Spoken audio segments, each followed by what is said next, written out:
Malacca மாநிலத்தில் 1000க்கும் மேற்பட்ட தாதியர் பற்றாக்குறை நிலவுகிறது. அதே சமயம் கிட்டத்தட்ட 30 மருத்துவ அதிகாரிகளுக்கும் பற்றாக்குறை நிலவுகிறது என்று மலாக்கா சுகாதார மனிதவளம் ஒற்றுமைத்துறை ஆட்சிக்குழு உறுப்பினர் டத்தோ இங் வி செங் நேற்று கூறினார். இதனால் மாநில பொது சுகாதாரத்துறை நெருக்கடியை சந்தித்து வருகிறது. இந்த பற்றாக்குறையால் அரசாங்க மருத்துவமனையிலும் கிளினிக்குகளிலும் சேவையின் சீரான தன்மையில் பாதிப்பு ஏற்பட்டிருக்கிறது என்றும் அவர் கூறினார். இந்த விஷயம் சுகாதார அமைச்சர் டத்தோஸ்ரீ டாக்டர் ஜுல்கிஃப்லி அஹ்மத் பார்வைக்கு கொண்டு செல்லப்பட்டிருக்கிறது. இந்த பிரச்சினைக்கு விரைந்து தீர்வு காணும்படி அவரிடம் கோரிக்கை வைத்திருக்கிறோம் என்றும் அவர் குறிப்பிட்டார். தாதியர் மருத்துவ அதிகாரிகள் பற்றாக்குறையை மலாக்கா எதிர்நோக்கி வருகிறது. ஆகவே சுகாதார அமைச்சர் மலாக்கா மாநிலம் எதிர்நோக்கியுள்ள இந்த பிரச்சினை மீது கவனம் செலுத்த வேண்டும் என அவர் கேட்டுக்கொண்டார்.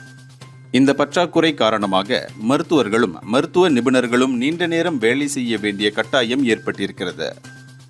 கிளேபாங் மலாக்காவில் ஒரு மருத்துவ மையத்தில் சுகாதாரம் தொடர்பான நிகழ்ச்சியை தொடக்கி வைத்த பின் அவர் இதனை கூறினார்.